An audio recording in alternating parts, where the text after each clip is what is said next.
મહીસાગર જિલ્લાના બાલાસિનોરમાં કમળાના કેસમાં ચિંતાજનક વધારો નોંધાયો।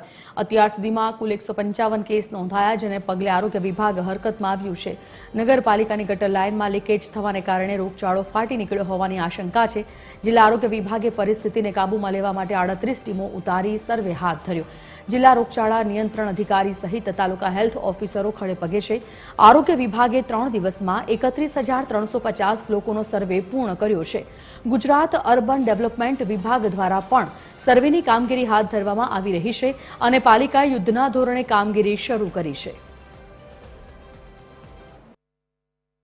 38 ટીમ અમે ટોટલ બાલાસિનોરમાં સર્વે કરી રહી છે અને એ સર્વે દરમિયાન અત્યારે હાલ પરિસ્થિતિ કાબૂમાં છે। રોગચાળો બિલકુલ ઓછો થતો દેખાય છે। દરેક સુપર ક્લોરિનેશનની સૂચના નગરપાલિકાને આપેલી છે, તે પ્રમાણે સુપર ક્લોરિનેશન થાય છે। હાલ ગટરને જે પ્રોબ્લેમ હતો તે હાલ ગટરો ઉભરાતી એ બંધ અને રિપેર કરવામાં આવેલ છે।